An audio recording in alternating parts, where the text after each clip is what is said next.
다음 관심 종목은 RFHIC입니다. 최근에 5G 관련된 관심사들이 굉장히 높은 상황이고요. 그런 상황에서 이 회사는 5G 관련된 그런 갈륨 나이트라이드라고 하는 트랜지스터 그리고 전력 증폭기를 생산, 판매하는 회사다라고 보시면 될 것 같습니다. 이 회사가 굉장히 관심을 많이 받는 이유는 이 갈륨 나이트라이드 기반의 트랜지스터를 생산한다라는 부분이고요.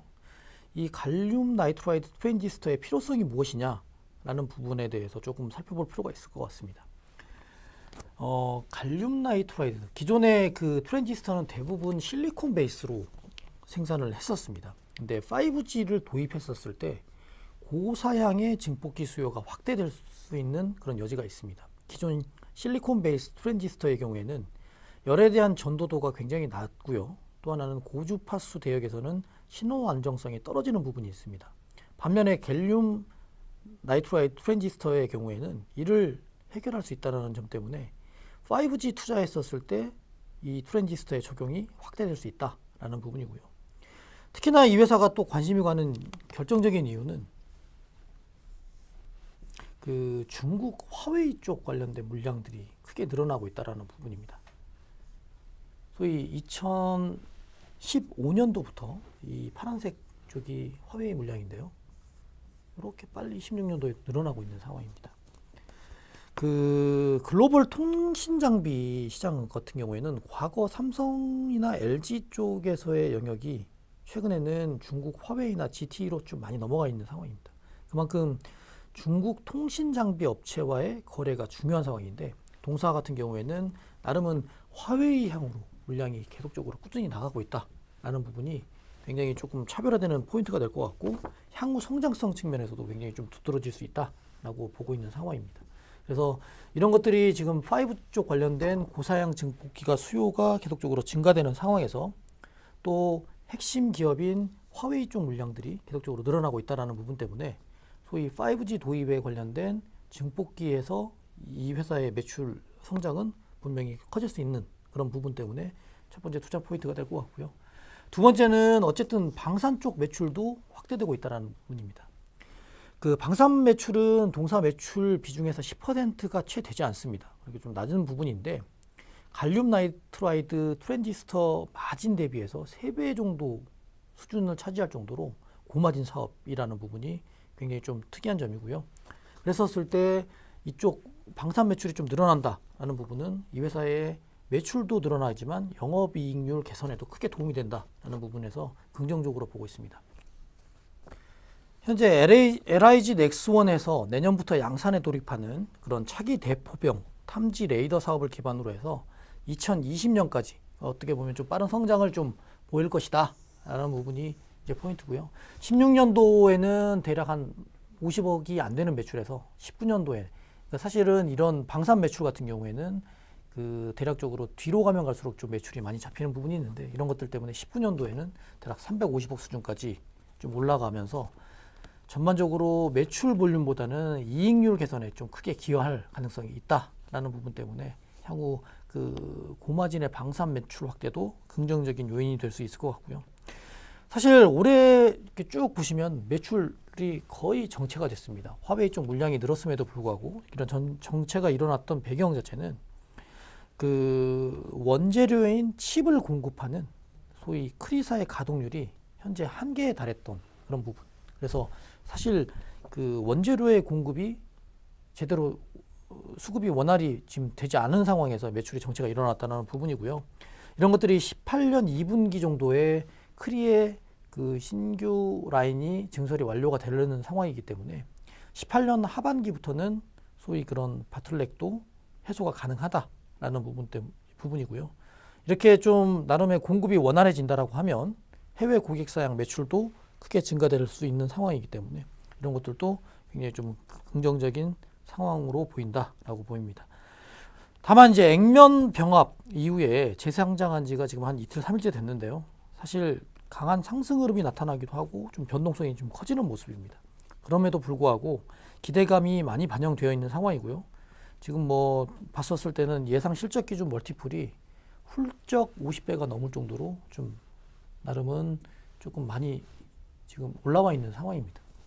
그리고 내년 기준으로 하더라도 뭐 한 25배, 30배 정도 되는 상황이고요. 그래서 사실 지금 단기적으로는 밸류에이션 측면에서 좀 부담스러운 그런 상황이긴 하지만 향후에 5G 쪽 관련돼서 투자의 그런 좀 가능성 이런 것들은 분명히 좀 있는 그런 강소기업이다라고 이제 판단을 하고 있는 상황입니다.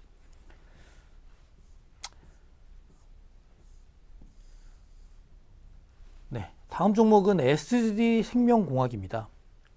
소위 뭐 마스크팩 좀 써보신 분들은 알 수도 있을 것 같은데요. S&P 바다 제비집 앰플 마스크팩, 이게 이 회사의 죄송합니다. S&P 바다 제비집 마스크팩이 주요 제품을 가지고 있는 그런 회사입니다. 뭐 누적 판매 기준으로 1억 5천만 장 정도 판매됐기 때문에 뭐 강력한 브랜드 인지도를 가지고 있고요. 뭐 한 번쯤 마스크팩을 사용해 보신 분들은 뭐 한 번쯤은 들어봤을 만한 그런 브랜드라고 생각을 하고 있습니다. 주로 이제 이런 쪽 매출을 하고 있는 상황이고, 그래서 마스크팩 매출이 비중이 대략 한 80%를 차지하는 정도로 높은 비중을 차지했고요. 채널별로 봤었을 때는 중국 매출이 64%, 그다음에 국내 면세점 12%, 내수 12%, 기타 13% 정도로 보시면 될 것 같습니다. 이렇게 굳이 그 채널별 매출을 말씀을 드렸던 이유는 중국 매출, 그리고 면세점 매출, 그리고 내수의 일부 매출이 거의 중국향이었다라는 부분이고요. 사실은 이런 것들 때문에 사드 규제 완화에 어떻게 보면 가장 큰 수혜주가 될 수 있다라는 부분이 첫 번째 투자 포인트입니다. 과거 중국 매출은 대부분이 동사의 중국 매출은 대부분이 따이공 매출이었습니다.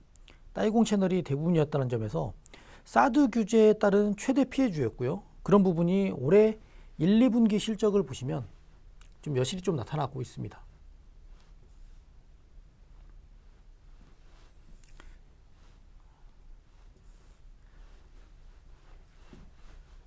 그래서 1, 2분기에 실적이 이렇게 크게 떨어졌던 가장 큰 배경 중에 하나가 사실 그 사드 규제에 가장 큰 영향을 좀 미쳤던 부분이 있고요.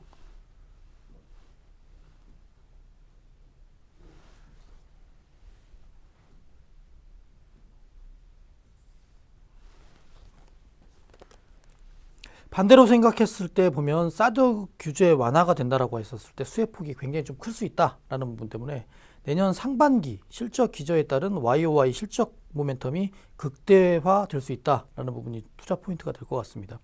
실제로 올해 3분기부터 개선 흐름은 뚜렷이 나타나고 있는 상황이고요. 4분기에는 뭐 광군제를 포함해서 뭐 다양한 이벤트들이 좀 있었다라는 부분 때문에 제가 추정해 놓은 실적 대비해서도 조금 더 잘 나올 수 있는 그런 상황으로 바뀐 것 같다라는 부분도 이제 긍정적으로 판단되고 있고요. 과거 따이공 매출이 컸던 부분 때문에 사실은 좀 어떻게 보면 실적에 대한 그런 리스크가 굉장히 좀 컸던 부분이었는데, 이런 부분도 사실 음지에서 양지로 많이 나왔습니다. 온라인 판매 내지는 현지 판매 법인을 통한 H&B 채널에서의 판매, 그리고 현지 유통 파트너를 통한 H&B 이외 채널에서의 판매 등 판매 채널 자체도 굉장히 좀 강화한 상황이기 때문에 이런 것들이 향후에 중국 쪽 사드 규제가 완화 계속적으로 진행이 된다라고 했었을 때 굉장히 크게 긍정적으로 영향을 미칠 수 있다라고 이제 판단을 하고 있고요. 두 번째는 뭐 제품의 다각화도 충분히 진행을 했었습니다. 앞서 말씀드렸지만 이 회사는 그 마스크팩 매출 비중이 80%였는데요. 소위 그 제품 단일화 리스크가 좀 컸던 부분을 확 줄였습니다. 올해 기준으로 그 색조 화장품 기반으로 했었을 셀레뷰라는 그런 브랜드를 하나에 런칭을 했고요. 기초 화장품 위주의 솔렉, 그리고 최근에 가장 좀 각광을 받고 있는 이 더마라인 쪽의 히든랩이라고 하는 브랜드 등을 런칭을 했고요. 또 하나는 건강기능식품 업체인 알파 B&H라는 것들을 또 인수를 했습니다. 그래서 예전에 마스크팩 하나로 팔던 것들을 다양하게 조금은 제품을 라인업을 확대를 하면서 실적 성장이 내년부터 좀 본격적으로 좀 나올 수 있는 그런 구도를 갖췄다라는 부분도 긍정적으로 판단되고 있습니다. 마지막으로는 세 번째 투자 포인트는 그 해외 진출에 있어서도 조금 긍정적으로 좀 보인다라는 라고 이제 말씀을 드릴 수 있을 것 같은데요. 얼마 전에 공지가 나왔죠. 공시를 했죠. 인도네시아 에이지 그룹 자회사와 조인트 벤처 설립을 했습니다. 그 인도네시아 에이지 그룹은 소위 부동산으로 크게 흥한 인도네시아의 대표 그룹이고요. 국내의 삼성전자에 견줄만 만큼 인도네시아 내에서는 굉장히 좀 탄탄한 그런 그룹으로 알려져 있습니다. 사실 에이지 그룹의 자회사를 통해서 인도네시아의 유통 인프라를 좀 활용할 예정인 것 같고요. 그래서 인도네시아 내수뿐만 아니라 동남아 전역으로 시장을 좀 확대할 그런 가능성이 있다라고 보이는 부분도 긍정적으로 보이고 있습니다. 기존에 중국에 대한 매출 의존도가 굉장히 높았었던 부분을 사실 중국만큼 성장성이 무궁무진한 동남아 시장으로 좀 확대한다라는 부분, 이런 것들도 나름은 굉장히 좀 긍정적인 부분으로 판단이 되고요. 내년 실적 예상 기준으로도 밸류에이션이 대략 한 10배대 초중반 정도 수준이라는 부분을 봤었을 때는 사실은 그 화장품 업체 대비해서 피어 대비해서도 굉장히 조금 밸류에이션에 대한 매력도 분명히 있는 상황이다라고 이제 판단이 되고 있습니다. 네, 다음 종목은 신흥 SEC라고 하는 종목입니다. 그 설립은 1979년도에 됐으니까 굉장히 좀 오래된 기업인데요. 2017년 9월 달에 코스닥에 상장한 그런 따끈따끈한 신규 종목이다 라고 말씀을 드릴 수 있을 것 같습니다.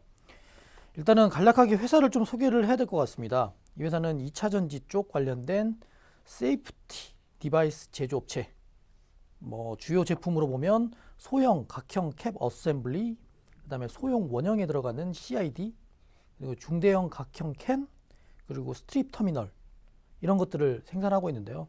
부품이 다들 생소하실 것 같아서 부품에 대해서 간략하게 좀 설명을 드리겠습니다.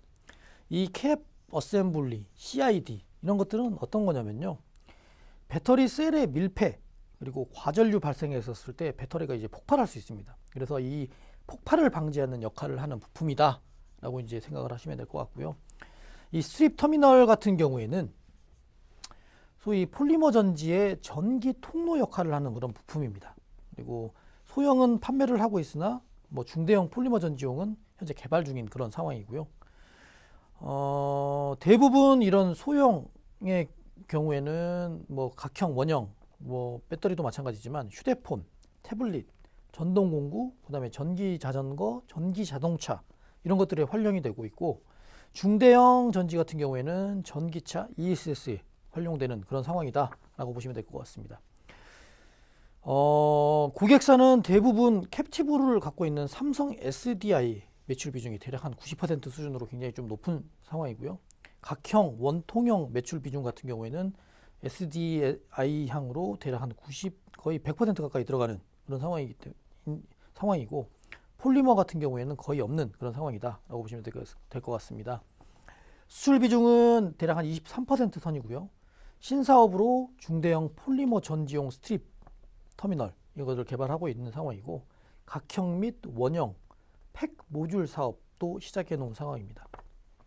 이런 각형 및 원형 팩 모듈 사업 같은 경우에는 전기차나 내지는 전기 버스, 그리고 ESS 이런 분야에 활용이 가능한 상황이기 때문에 이런 것들에 대한 신사업도 진행을 하고 있다라고 이제 보시면 될 것 같아요.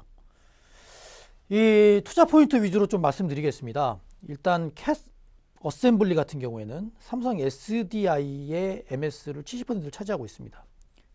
그래서 삼성 SDI EV향 매출이 얼마나 성장하느냐에 따라서 우리의 매출도 똑같이 성장할 수 있다라고 이제 보시면 될 것 같은데요. 삼성 SDI 같은 경우에는 중대형 배터리 매출이 ESS를 포함해서 14년도에 대략 한 3,400억 정도 규모가 16년도에 대략 9,600억 규모로 성장을 하고 있고요. 이에 동사의 중대형 각형 어셈블리 사업부도 14년에 한 420억에서 16년에 770억까지 상승한 그런 상황입니다.